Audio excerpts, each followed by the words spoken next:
ಕೇಳೋದ್ ಬೇಡ ಬೇಡ. ಒಂದ್ ಹುಡುಗಿ ನಿಮ್ಮಿಂದ ಸೂಸೈಡ್ ಮಾಡ್ಕೊಳಕ್ ಹೋಗಿ ಹಾಸ್ಪಿಟ್ಲಲ್ಲಿ ಇದ್ದಾಳೆ.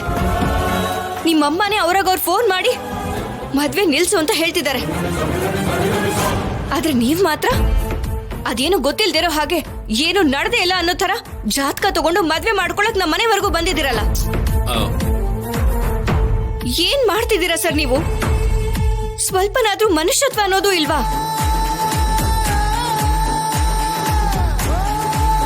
ನಿಮ್ ಬಗ್ಗೆ ನಿಜ ಗೊತ್ತಾದ್ರೆ ನಮ್ಮಪ್ಪ ಎಲ್ಲಿ ನಿಮ್ಮನ್ನ ಸಾಯಿಸ್ಬಿಡ್ತಾರೋ ಅಂತ ಅದನ್ನ ಮನ್ಸಲ್ಲೇ ಇಟ್ಕೊಂಡು ನಾನೇ ಒದ್ದಾಡ್ತಾ ಇದ್ದೀನಿ.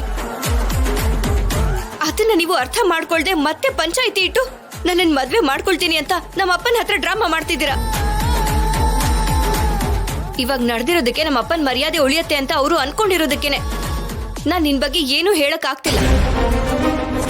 ನೀವ್ ಇದನ್ನೇ ಯೂಸ್ ಮಾಡ್ಕೊಂಡು ನನ್ನನ್ನ ಆಟ ಆಡಿಸ್ತಾ ಇದ್ದೀರಾ ಅಲ್ವಾ? ಅಯ್ಯೋ ಅಯ್ಯೋ ರಾಜಿ, ನಾನಿನ್ನ ಆಟ ಆಡಿಸ್ತಾ ಇಲ್ಲ.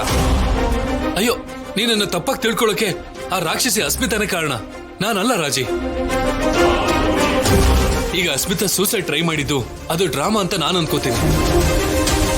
ನನ್ನ ಅಮ್ಮ ಕೂಡ ಅಸ್ಮಿತಾ ಟ್ರ್ಯಾಪ್ ಅಲ್ಲಿ ಬಿದ್ದು ಅವಳಿಗೆ ಸಪೋರ್ಟ್ ಮಾಡಿರೋದಕ್ಕೆ ನಿಂಗೆ ಕಾಲ್ ಮಾಡಿದ್ದು ರಾಜಿ. ಸಾಕು ಶೌರ್ಯ ಸರ್, ಸಾಕು ನಿಲ್ಸಿ. ನಿಮ್ ತಪ್ಪನ್ನ ತೋರ್ಸ್ತಂತ ಪ್ರತಿ ಸಲನೂ ನೀವ್ ತಪ್ಪಿಸ್ಕೊಳ್ಳೋದಕ್ಕೆ ಟ್ರೈ ಮಾಡ್ಕೊಂಡು ಬೇರೆಯವ್ರ ಮೇಲೆ ಹಾಕ್ತಾ ಇದ್ದೀರಾ. ಅಯ್ಯೋ ರಾಜಿ, ತಪ್ಪು ಮಾಡಿದ್ರೆ ಒಪ್ಕೋಬಹುದಲ್ವಾ? ತಪ್ಪು ಮಾಡಿಲ್ಲ ಅಂದ್ರೆ ಹೇಗೆ ಒಪ್ಕೊಳ್ಳಿ? ಅದ್ ನನಗೆ ಬರಲ್ಲ. ಬುದ್ಧಿವಂತಿಕೆಯಿಂದ ಮಾತಾಡ್ಬೇಡಿ ಸರ್. ನಿಮ್ ಬಗ್ಗೆ ಗೊತ್ತಿಲ್ದೇ ಇರೋರ್ ಹತ್ರ ಹೋಗಿ ಮಾತಾಡ್ಬೋದು, ಆದ್ರೆ ನನ್ನ ಹತ್ರ ಆಗಲ್ಲ. ಪಾಪ ಪಾಪ ಅಂತ ಇಷ್ಟು ದಿನ ನಾನು ಸುಮ್ನೆ ಇರೋದ್ರಿಂದಾನೆ ನೀವ್ ನನ್ನ ಹತ್ರ ಆಟ ಆಡ್ತಾ ಇದ್ದೀರಾ. ಈಗ ನಮ್ಮ ಅಪ್ಪನ ಹತ್ರ ಸಿಕ್ಕಾಕೊಂಡಿದ್ದೀನಿ, ಏನು ಮಾಡಕ್ ಆಗಲ್ಲ, ಏನು ಹೇಳಕ್ ಆಗಲ್ಲ ಅನ್ನೋ ಧೈರ್ಯದಲ್ಲೇ ತಾನೆ ಈ ಜಾತಕ ತಗೊಂಡ್ ಬಂದಿರೋದು. ನಾನು ಕೂಡ ಏನಾದ್ರೂ ರಾಜಿ, ನಿನ್ಗೇನಾದ್ರೂ ಹುಚ್ಚ? ನನಗೆ ನಿಮ್ ಜೊತೆ ಮಾತಾಡೋದಕ್ಕೆ ಇಷ್ಟ ಇಲ್ಲ, ಅಷ್ಟಕ್ಕೂ ನಿಮ್ ಮುಖ ನೋಡೋಕ್ಕೂ ಇಷ್ಟ ಇಲ್ಲ. ನನ್ ಕರ್ಮ, ಏನ್ ಮಾಡ್ಲಿ? ಅದಕ್ಕೆ ಸಾಯ್ತೀನಿ ಅಂದಿದ್ದು. ರಾಜಿ ಹೇಳ್ದೆ ಅಲ್ವಾ ಹಾಗೆ ಮಾತಾಡ್ಬೇಡ ಅಂತ.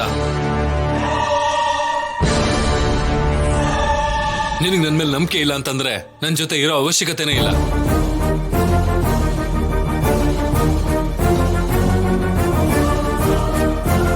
ಆದ್ರೆ ಒಂದ್ ಮಾತು ರಾಜಿ, ನನಗೆ ಒಂದ್ ಅವಕಾಶ ಕೊಡು, ಒಂದೇ ಒಂದ್ ದಿವಸ ಟೈಮ್ ಕೊಡು. ನಾನು ಏನು ತಪ್ಪು ಮಾಡಿಲ್ಲ ಅಂತ ಪ್ರೂವ್ ಮಾಡ್ತೀನಿ. ಹಾಗೆ ಪ್ರೂವ್ ಮಾಡಿಲ್ಲ ಅಂತಂದ್ರೆ ನಾನು ಈ ಜನ್ಮದಲ್ಲಿ ನನ್ನ ಮುಖ ನಿನಗೆ ತೋರಿಸ್ದೆ ಹೋಗ್ತೀನಿ.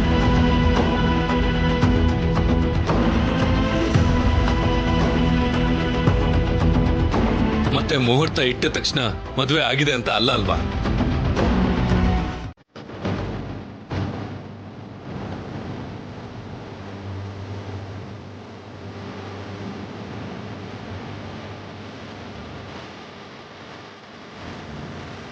ಪುರೋಹಿತ್ರೆ, ನಾಮ ನಕ್ಷತ್ರ ಬೇಡ, ಅವಳು ಹುಟ್ಟಿದ ಜಾತಕನ ನೋಡಿ ಒಳ್ಳೆ ಮುಹೂರ್ತನ ಇಟ್ಟು ಈ ಮದುವೆ ನಡೆಯೋ ಹಾಗೆ ಮಾಡಿಕೊಡಿ.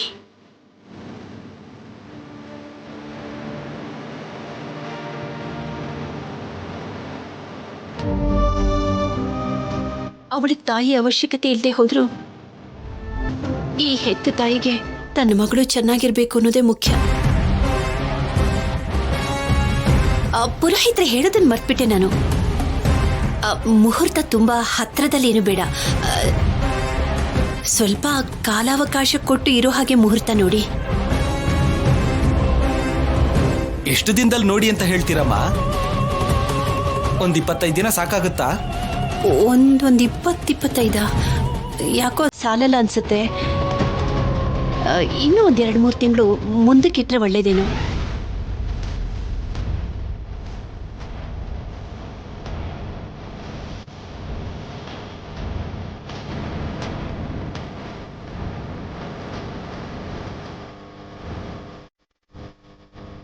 ಅವಾಗ್ಲಾದ್ರೂ ಇವರು ಬದಲಾಗೋ ಅವಕಾಶ ಸಿಕ್ಕುತ್ತೇನೋ ಅಂತ. ಮಿಕ್ಕಿದು ದೈವೇಚ್ಛೆ. ಆಗ್ಲಿ ಅಮ್ಮ, ನೋಡ್ತೀನಿ. ಪುರೋಹಿತ್ರೆ, 2 ತಿಂಗಳಲ್ಲ, 2-3 ದಿನದಲ್ಲಿ ಮದುವೆ ಇಟ್ಕೋಬೇಕು. 2-3 ದಿನದಲ್ಲಿ ಒಳ್ಳೆ ಮುಹೂರ್ತ ಇದೆಯೇನೋ ನೋಡಿ. ಆಗ್ಲಿ ಯಜಮಾನ್ರೆ.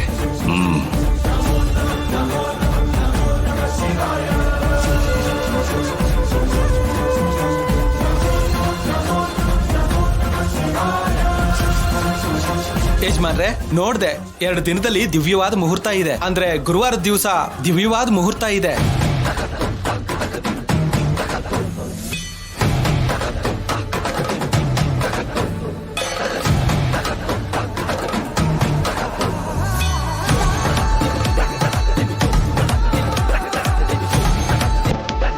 ಒಳ್ಳೇದು.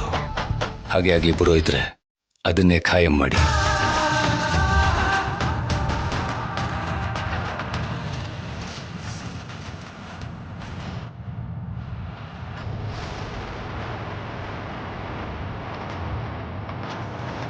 ಆ ಪಂಚಾಯಿತಿಗೆ ಬರ್ದೇ ಇದ್ದಿದ್ರೆ ಇವಾಗ ಈ ಪಂಚಾಯಿತಿ ಆಗ್ತಾನೆ ಇರ್ಲಿಲ್ಲ. ನನಗೆ ಸ್ವಲ್ಪ ಟೈಮ್ ಕೊಡು ಅಂದೆ ಅಲ್ವಾ? ನಾನು ಏನು ಅಂತ ಪ್ರೂವ್ ಮಾಡ್ತೀನಿ ಪ್ಲೀಸ್.